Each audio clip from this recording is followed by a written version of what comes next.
We have a lot to cover today, and probably in somewhat of a compressed time on a lot of the news issues that we'll be talking about before we wrap up today. First of all, I believe Ken Menzel from the Twin Falls County Sheriff's Department will be joining us in just about 20 minutes, and he usually has some details on some people who are, how shall we put it, wayward. That is, they have warrants out for their arrests. They may be in hiding or they may not know it. And what he does is offer some details about that on a weekly basis or bi-weekly basis when he drops by. Kelton Hatch, rather, may also be joining us in the next hour of the program.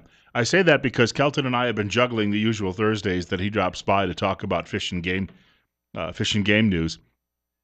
And I saw him last week at an event, and we were trying to pick our brains to remember what week it was. But it's either this week or next week, and I'm flexible. So when he's a guest, of course, he's usually one of the most popular guests we have in studio. So we'd pretty much welcome him about any time. But I wanted to open the show today, and I wanted to share with you a story, and I think it relates to a lot of the discussion we've been having around here over the last few months. This is from the Washington Examiner. I first saw some details about this on a TV show yesterday, and just was picking up bits and pieces of it, and I got to actually read some details on it today. Mideast hackers target U.S. gas pumps. Now, according to what I was hearing in the television report, all these gas pumps in this day and age are run by computers. You know, the old days where you would go up and, the pumps and all of the other things that were going on, well, they're still there, but there's so much more involvement from a computer. And that computer helps run the pumps and runs the entire gas station and keeps, the home base in contact with what's going on locally and inventory, supplies, the like. Inventory and supply may be redundant. So let's just go on from there. But I think you get the point, right?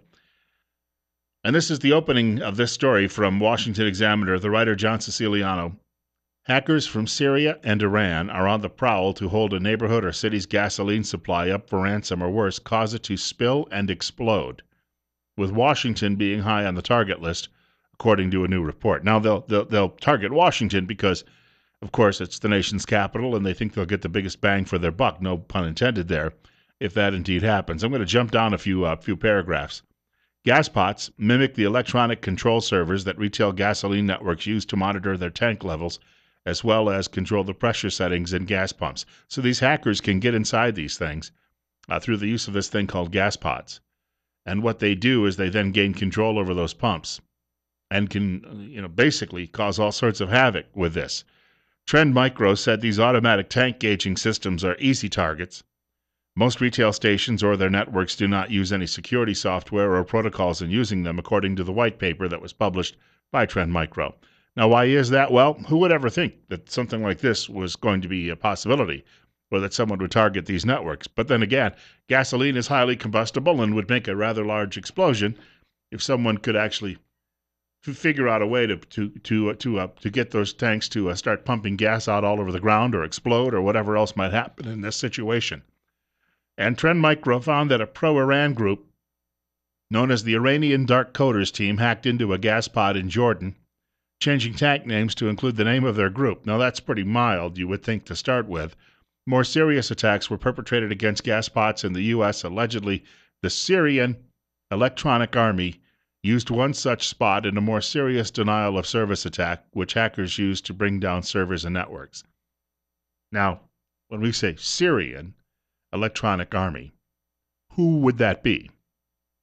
Well, I don't think it's a group of Syrian Christians. I don't think it's the remaining government that is still fighting, probably hanging on by their toenails, the Assad government in that country. My guess is this would be Islamic terrorists. I know that's a bad word around the White House and places like that, but pretty much I think most of us have come to the conclusion these two go hand in hand frequently around the world. So, you've got these people, and they're roaming all over Syria because there's no real law there any longer. And they could be running in and out of refugee camps. They could be hiding out there. They could be in contact with ISIS and other nefarious groups all over the world. And who knows? I mean, if you really want to encourage this to happen, where we're blowing up gas stations, it might make it easier if we brought them to the United States, and then they could be a little closer to the pumps they wanted to hack. So, of course, we're not bringing them to the United States, right? Right, right. Okay, I gotcha. You know, we're at war with these people, and it boggles my mind that you still have so many people in elective office who will just stand there and say, "Well, they make very good neighbors, and I've been over to their mosque, and they were very nice to me, and they told me all they want is peace." So I take them at face value, and the baklava was very, very tasty too. I took a whole tray home to the family. Good. I understand all of that. And there may well be people here who are here for reasons just because they enjoy the liberty that they have. Wonderful. I'm game to that. And some of them may have arrived here and even had some bad thoughts, and then they arrived and said, you know what, this is a pretty good place. But it's those, there is a story today someone is sharing with me. This comes from ACT. That is the Brigitte Gabriel organization. And it reads this. And it says, already 42 terrorists who were part of a Somali community resettlement program in the U.S. are now returning and fighting in the Middle East, one of whom became a suicide bomber. So why are we chancing this? Why are we even chancing this? Why? Well, again, ka-ching, ka-ching. Oh, look at all of that money. There are people in this community who will take money over the safety and security of their neighbors and their own families. You want to talk about the drooling greed that is behind a lot of this.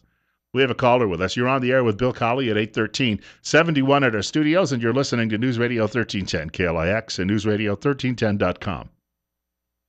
See, we don't ever believe that we're building a Frankenstein until it turns on us. And, one of the things about the way we have built, the entire world has done this, but especially America. And as we advance, everything is computer-based, and everything that runs a computer is based on silica. Silica is sand. In the scriptures, it says, do not build your house on sand. And I tell you, man, this has been haunting me for, 10, 15 years. I say to myself, we're just getting more and more that way. No cars will run. We have put our electrical grid on sand, on computer-based control. I mean, we think we've got the cat by the tail here, and it could just melt down, and none of our cars we would be sent back. EMP bomb, electromagnetic pulse bomb, would send this country back to the 1800s, and the amount of death would scare the living hell out of people who don't even have a clue. You see, when people, not that I know so much, but I've been studying for so many years about where we are as a society, and I just wished I could feel better. And just like you say, they're hacking into the gas pumps and who knows what else, whether or not they were to hit an electronic substation with guns. There's no, look at them. They're just sitting there. There's no protection. There's no walls. It's just a, chain link fence.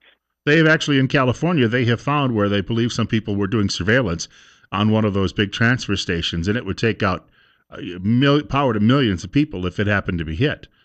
Oh, my word. Think about what it does. I mean, say, for instance, you're driving down in a major city and all the lights are out, okay? And the police cannot be contacted, and the phones are down, and the cars don't run. I'm telling you, man, you better be living in Idaho. Yeah. Hey, thank you. And have a large garden plot or a farm where you can be self-reliant for a while you try to survive it, and also have plenty of firearms, because there are other people who are going to be hungry and desperate who are going to want to take what you have. Think about this. I was driving down Interstate 80 coming through Wyoming, and there's a large oil refinery there. Is it an oil refinery? That's what it is, right? There's a massive refinery right alongside the highway. I'm driving along, and it's not quite dawn, and I realized anybody could pull up along the shoulder of the highway and just, if they wanted to, and fire some sort of rocket into that facility, and you would have some major, major damage. You think about this. My guess is the Chinese have security that goes beyond anything we have, because, well, I don't know that I don't know that I can safely sit here and say we any longer have a free society. I think that that's been compromised by the NSA and a number of other organizations. However, what the Chinese have in place is far more draconian than anything we could ever imagine. And yet someone apparently still managed to get through. It appears now that it was an actual attack in a harbor in one of their larger cities. Hundreds may be dead. Why? Because someone knows the vulnerability, and they got through. We have another caller with us. It's 817. Bill Colley on Top Story. And you're up next. You're on the air on News Radio 1310, KLIX. Yeah, good morning, Bill. I think our elected officials, only one came out to either one of the two meetings here. Sheriff Carter did come out. But those that didn't attend, I thought I knew a little bit about Islam, but I found out I knew very little. But if you're a follower of the Quran, it, has 106 verses. It just says, if we don't convert to Islam, then we're to be slaughtered. And the only way there's salvation is that they become a martyr. Mm-hmm. And then they get those 72 virgins, and they get 70 family members get a pass to heaven, I guess. But there is no salvation.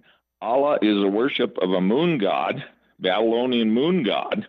It has no reference and no connection to Jehovah of the Bible, but they try to profess that, and they've convinced some churches even that that's the case.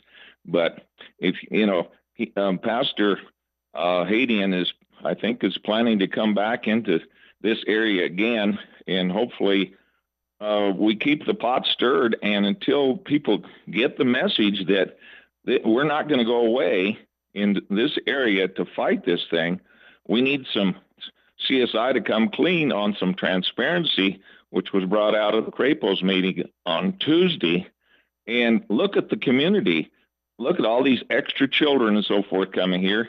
You people in Twin Falls are going to wait till you see your tax bills to pay for all these new schools that are necessitated by all of this refugee influx.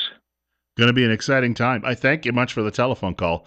We still have about 6 weeks where we could force this issue of a moratorium, or we hope we could. I don't know that we can, but at least we have some people on the political radar, and a U.S. senator who at least is willing to consider moratorium. That word has a lot of clout in this state, and he has a lot of clout with people in smaller governments and including trustees at colleges. So that might be a slim sign of hope at this point, that we're going to be a little bit more level-headed about sorting these people out before they come here. You realize there used to be 1.1, before the civil war started in Syria, 1.1 million Christians there. There are 400,000 now. No, that means most of them are fertilizer. And yet no one talks about resettling them here. All they would end up doing is go over and probably join the Antiochian Church on Addison Avenue and mind their own business. And yet, why that's not considered a good fit? Just it's beyond me. Absolutely blows my mind that we can't consider that option. 72-820, Bill Colley with you on Top Story on News Radio 1310 KLIX. Ken Menzel will be joining us in about 15 minutes from the Sheriff's Department.